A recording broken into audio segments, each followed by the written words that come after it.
Welcome. Attention, please. Welcome aboard. Welcome to the No Comfort Zone podcast. It's time to get out of your comfort zone and live on purpose. Broadcasting to the world from Rockford, Illinois. This is your wake-up call. Warning. You are the solutions to all your problems. Stop thinking average. Become the hero version of yourself. Every day, every time, without fail, no exceptions. It all matters. You've entered the No Comfort Zone. Let me tell you something you already know. The world ain't all sunshine and rainbows. It's a very mean and nasty place, and I don't care how tough you are, it will beat you to your knees and keep you there permanently if you let it. It's about how hard you can get hit and keep moving forward, how much you can take and keep moving forward. That's how winning is done. Now, if you know what you're worth, now go out and get what you're worth. But you gotta be willing to take the hits and not pointing fingers saying you ain't where you wanna be because of him or her or anybody. Cowards do that, and that ain't you. You're better than that. You've entered the No Comfort Zone. The No Comfort Zone. It's time for a reality check. It's Monday, and I'm back at it again, and hope you're doing well. So, just before we get into it, I wanted to remind you that this message is brought to you by the No Comfort Zone, helping you to live a life on purpose.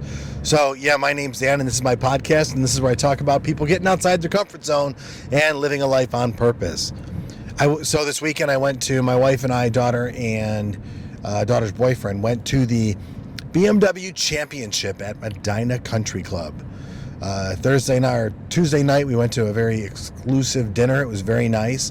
Got a chance to meet Phil Mickelson, and it was great. I got a chance to listen to what he had to talk about. I think he's a super great guy. He seems like he's very genuine, very approachable, and became a big fan of the sport of golf just by listening to this guy's passion for the sport. And the audience had a chance, there's like probably 100 of us, I think, had a chance to ask him some personal questions about his life, his golfing experiences in life and the relationship he has with the other golfers. And it was just a really cool time.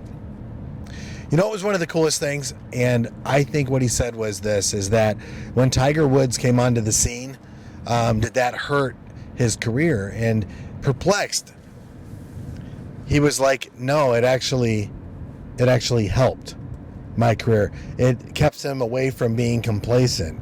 It actually made him want to be better. And I think that's what happens when you enter to that level. Being around people like that, watch this. Being people around you like that, and that caliber, make you uncomfortable. Bam! I hooked it. And that's what I'm pursuing that.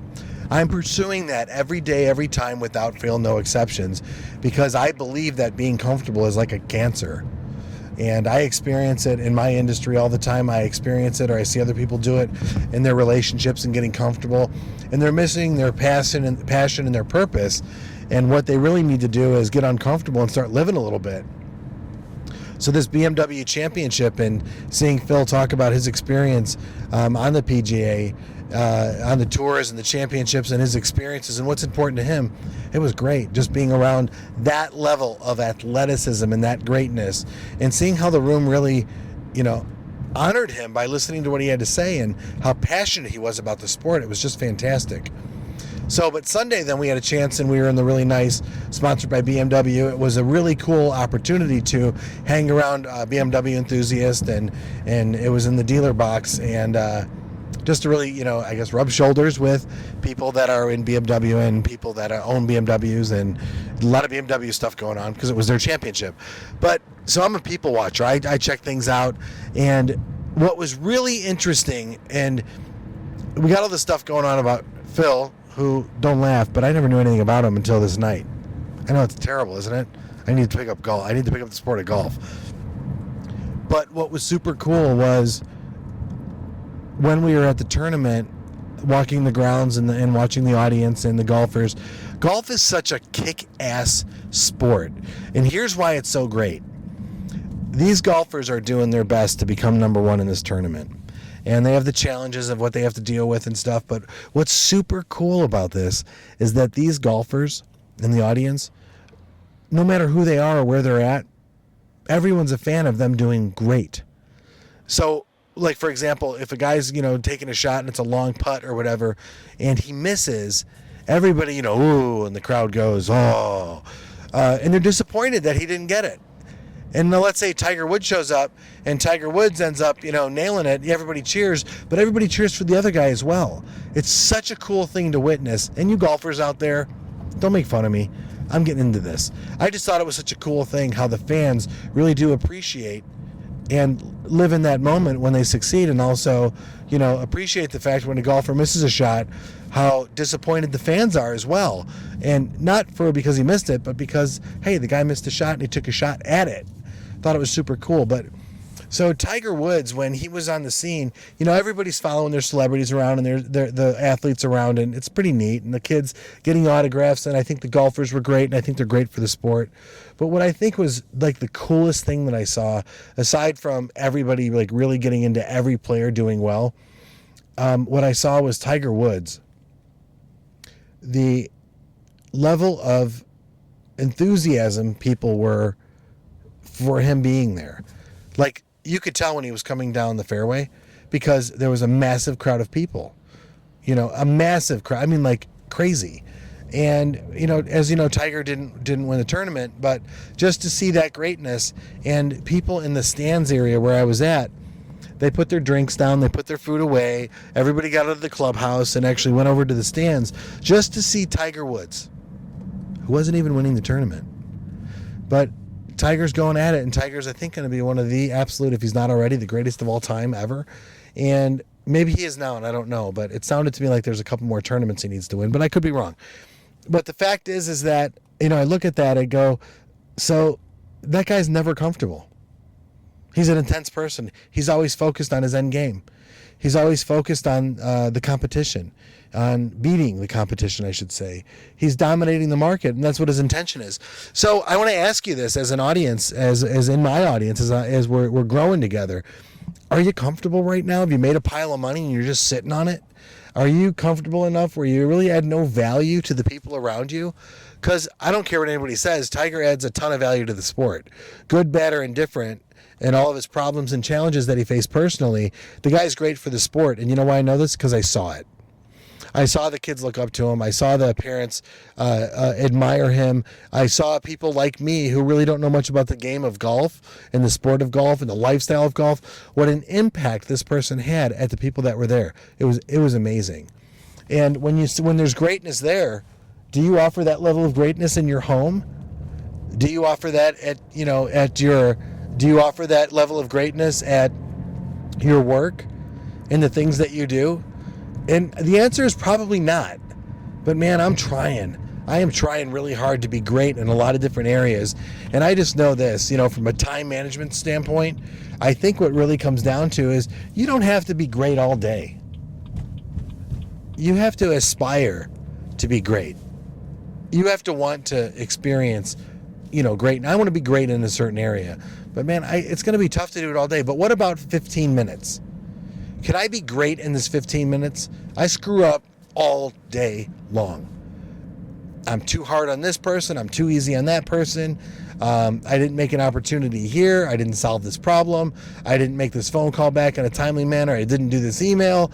All this stuff that I do, and you're probably doing it right now yourself. Who knows? But at that moment in time, man, just for 15 minutes, what if I was great in this one area just for 15 minutes? That 15 minutes of fame in this hour, I'm going to own it. Talked about it in one of my previous podcasts. I think that's really important for us to focus on, to be great. We want to be great. We would love to be admired as being a great one, but being humble at the same time. That was a really good weekend, and to be in that environment and to see that, it's a work thing for me. I had to be there. Man, I was so glad to be there. I was so glad my wife got a chance to experience that, and that my daughter and her boyfriend did too. And, I have other kids too, and I missed the fact that they weren't there. Convenience-wise, we were just there together, and that's what worked out for us. But the truth be told is, big fan of the game of golf now by witnessing a championship and by witnessing all of the golfers and all the champions. And I asked myself a question, what do I need to do, leaving that, witnessing that, experiencing that, what do I need to get uncomfortable in again for me to move forward in other areas of my life? There's a lot. You might say I'm having a little bit of success at work. It's not exactly what I want. It's not the ideal. And you actually might say that, I'm actually at a point in my life where I'm, I'm going to be 50 and I could get a little bit comfortable, but that's not going to do anybody good. It's not going to do my team any good. Certainly not going to do my family any good. So what areas do I need to get uncomfortable in my life? All of it.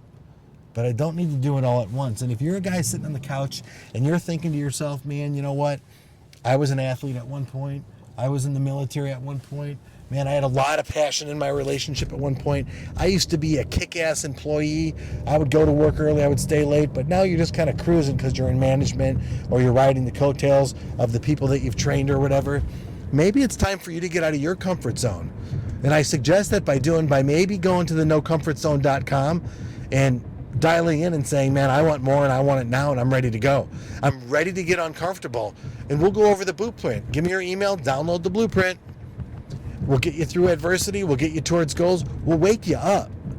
We'll get you to that point where you can start contributing in your life and you don't have to be on cruise control anymore. I challenge you, man. Pick up the phone, do what you need to do, go to the computer, get on the email, and let's do this. Let me get involved in helping you succeed where you want to be at. Don't be that person that's at the last third of your life going, hey, you know what? Man, I've been there and done that. I'm good. I'm average. I'm comfortable. You got too many people counting on you in that. And if you got, millions of dollars in the bank and you're not contributing on a level, teaching people, helping people, motivating people, inspiring them with your story, your message, and what you do, you need to pick up the phone. If you're a person, you need to go to the computer and you need to figure this out with me so we can actually get you where you want to go. And I'm telling you for a reason, man, you're running out of time. If not, why not? Why not now? Why not you? Get out of your comfort zone. Live on purpose.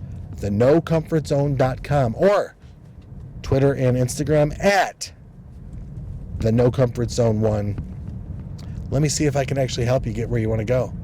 First, we got to find out who you are, where you're at, what you want to be, so you can be, do, and have the things that you want to be, do, and have. Thanks a lot for listening again to the No Comfort Zone podcast. Have the best day ever. Say goodbye. Want more of the No Comfort Zone? You can follow Dan on Instagram and Twitter at No Comfort Zone 1. Bye. Or on the web at thenocomfortzone.com. Bye-bye. Bye-bye. Thanks for listening to the No Comfort Zone podcast. Bye-bye. Bye-bye.